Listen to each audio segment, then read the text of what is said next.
Je me rends compte que je vais bientôt arriver au bout de ma spécialité en anesthésie et aux urgences préhospitalières et qu'au final je parle très peu d'anesthésie et de bloc opératoire sur cette chaîne. Il serait peut-être temps de s'y mettre un petit peu et de vulgariser sur sa future spécialité. Je suis sûr que vous soyez patient ou professionnel, vous avez des questions sur l'anesthésie et sur la chirurgie. D'ailleurs sur Instagram vous êtes nombreux à me demander quels sont les différents types d'anesthésie, quel est l'avantage d'une anesthésie générale sur une anesthésie locale par exemple, ce genre de choses. Et surtout dans quel cas il est possible de faire ce type d'anesthésie versus cet autre type d'anesthésie. Je vais donc vous faire une présentation des différentes techniques de notre arsenal que l'on a en anesthésie pour soulager la douleur et ou endormir les patients. Et bien évidemment, donner à chaque fois des exemples de chirurgie pour lesquelles ces anesthésies sont adaptées.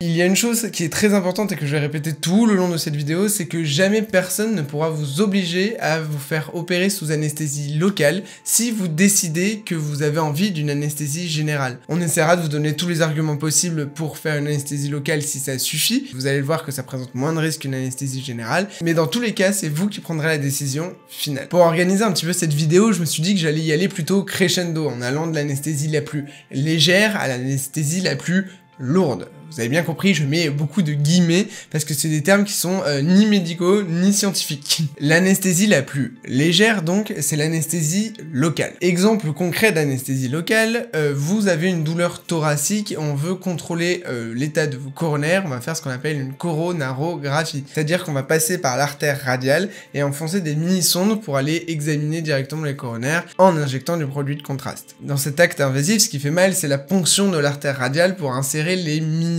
C'est donc pour ça qu'on va réaliser juste une injection d'un anesthésiant local type lidocaïne autour du point de ponction pour endormir uniquement la zone autour de là où on va faire mal en gros. Dans le cas de cette anesthésie locale pure, pas besoin d'infirmier anesthésiste ni de médecin anesthésiste. Ensuite, on a ce qu'on appelle l'anesthésie loco-régionale qui va permettre cette fois de faire ce qu'on appelle des blocs moteurs, c'est-à-dire endormir des parties entières du membre, voire le membre en entier. Dans le cas d'une intervention au niveau du canal carpien par exemple, l'anesthésiste va repérer avec une échographie les nerfs qui innervent cette zone et va injecter à proximité du nerf, de la racine nerveuse ou du plexus nerveux un anesthésiant local. Le médicament va venir bloquer la conduction nerveuse en aval de l'endroit où il a été injecté. Donc c'est-à-dire que après l'endroit où il a été injecté, la personne n'aura plus de sensibilité ni de motricité. Donc l'endroit où on va injecter l'anesthésiant local est vraiment purement une question anatomique. Pour revenir sur l'exemple du canal carpien, pour endormir entièrement le poignet, on va soit faire une piqûre au niveau du coude ou au niveau du bras, au niveau des racines nerveuses. On se repère avec l'échographie et on injecte directement au contact du nerf qu'on va envelopper avec l'anesthésiant local. En parallèle de cette anesthésie loco-régionale, on va parfois rajouter 1 ou 2 médicaments en intraveineux pour réduire l'anxiété et permettre aux patients de se détendre et aussi potentiellement de diminuer la douleur s'il reste un fond résiduel de douleur malgré l'anesthésie loco-régionale. La combinaison des 2 médicaments injectés peut provoquer un sommeil léger, c'est pour ça qu'on mettra toujours un petit peu d'oxygène aux patients. Avec ces 2 médicaments intraveineux, on frôle une autre technique d'anesthésie que je vais expliquer un tout petit peu plus tard, mais vous allez voir que de toute façon, en fait, en anesthésie, on combine très souvent les techniques entre elles. Par exemple, même si on fait une anesthésie générale, on peut quand même faire une anesthésie loco-régionale pour diminuer les douleurs, en fait, quand le patient va se réveiller et que l'anesthésie générale sera levée. Une anesthésie loco-régionale permettra aussi de diminuer les médicaments contre la douleur qu'on injecterait pendant l'opération, puisque le signal nerveux serait bloqué en plus de l'anesthésie générale. Passons maintenant aux anesthésies dites périmédulaires, les rachianesthésies, les péridurales et les périrachis combinées. Les anesthésies périmédulaires font partie de la grande famille des anesthésies loco-régionales, mais vous allez voir que c'est pas du tout la même technique, donc je voulais bien les séparer pour que vous compreniez la différence. Saviez-vous que la péridurale peut être utilisée dans d'autres cas que l'accouchement voix basse? Et oui, Jamy! Jamais je fais cette imitation. Jamy...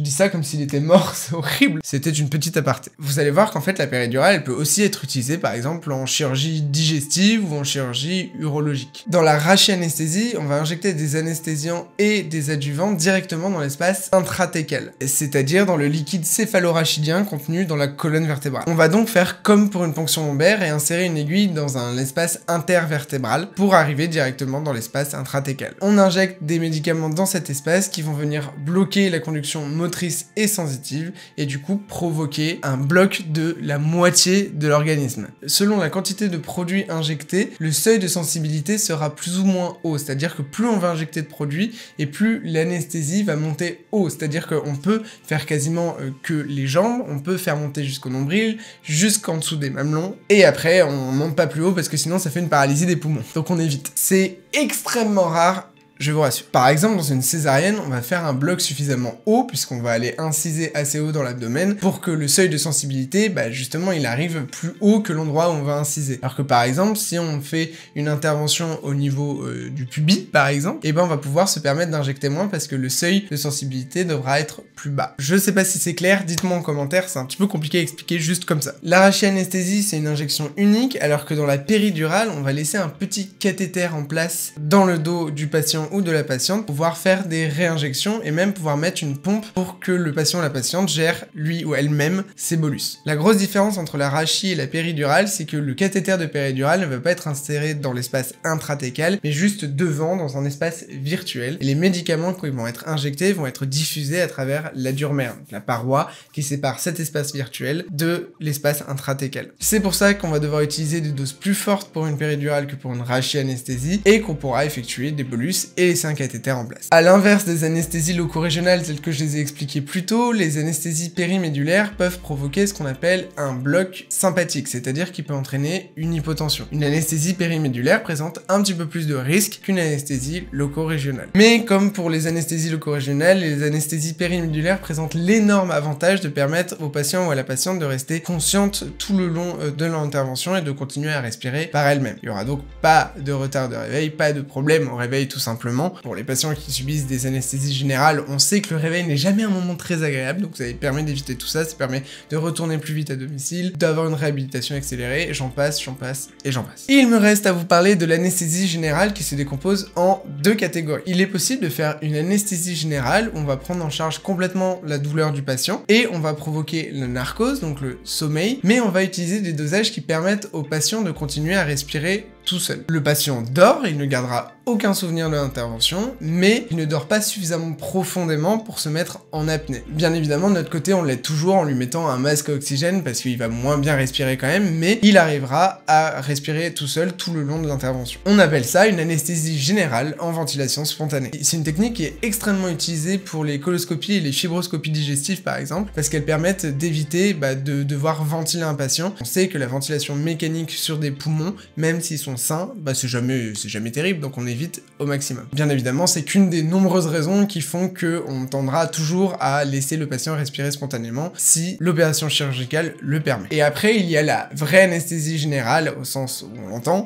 qui cette fois va nécessiter, donc comme je le disais, de suppléer la ventilation du patient, c'est-à-dire de le raccorder à un respirateur qui prendra le relais en lui envoyant des pressions, des volumes d'air pour remplacer sa respiration. Et on a deux méthodes pour ça, soit on réalise une intubation, donc on insère une sonde qui passe les cordes vocales, on gonfle un ballonnet et comme ça protège, ça évite que si jamais il y a du vomi qui remonte de l'œsophage, ça passe dans la trachée, non là ça passera pas, et ça permet du coup de ventiler le patient. La sonde elle arrive juste au-dessus de la bifurcation des branches souches, et cette sonde on la relie ensuite au tuyau du respirateur, ou alors on utilise un masque laryngé qui ressemble à ça, et qui va venir être apposé devant les cordes vocales, donc il n'y a pas de passage des cordes vocales, on n'est pas obligé de curariser le patient parce qu'on n'est pas obligé de passer les cordes vocales, et on relie ça de nouveau au respirateur. Ensuite on entretient la narcose, le sommeil du patient via des médicaments intraveineux ou via un gaz halogéné, c'est-à-dire un gaz qui va être diffusé dans le circuit du respirateur et qui du coup va être inhalé par le patient. Et on injecte également des médicaments pour prendre en charge la douleur pendant l'intervention chirurgicale. Là je parle uniquement du côté anesthésie, on a plein d'autres médicaments, des antibiotiques, des médicaments pour prendre en charge les hypotensions, enfin bref, plein de choses, mais là on se concentre vraiment sur la technique d'anesthésie. Quand on réalise une anesthésie générale, on commence toujours par injecter le médicament pour la prise en charge de la douleur, donc qui va agir un petit peu lentement. Normalement on va attendre que le patient ait la tête qui tourne. Pendant ce temps-là, on lui fait respirer un masque pour qu'il augmente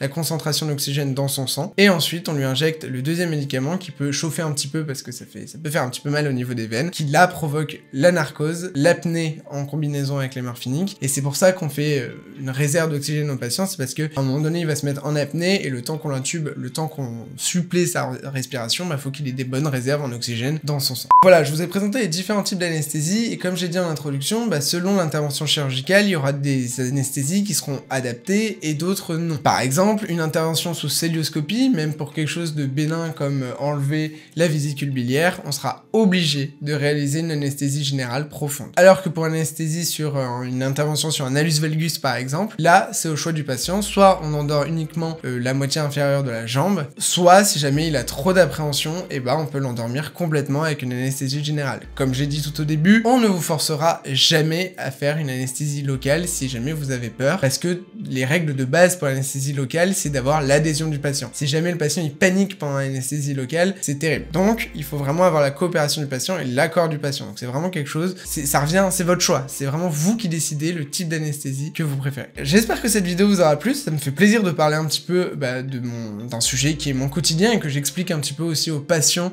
avant de passer justement au bloc opératoire, qu'est-ce qu'on va faire, qu'est-ce qui est prévu, parce que des fois les patients ils arrivent au bloc opératoire, ils savent pas encore vraiment ce qu'il va faire, ils ont les deux choix, ils ont pas encore tranché, donc nous on discute avec eux et on les aide justement à prendre leurs décisions. N'hésitez pas à poser votre question en commentaire, à partager cette vidéo, à poser votre pouce bleu, je l'ai pas dit en début de vidéo, très important, l'algorithme on connaît. Je vous dis à la prochaine, salut! With people I don't know. There's a reason, but it's not clear.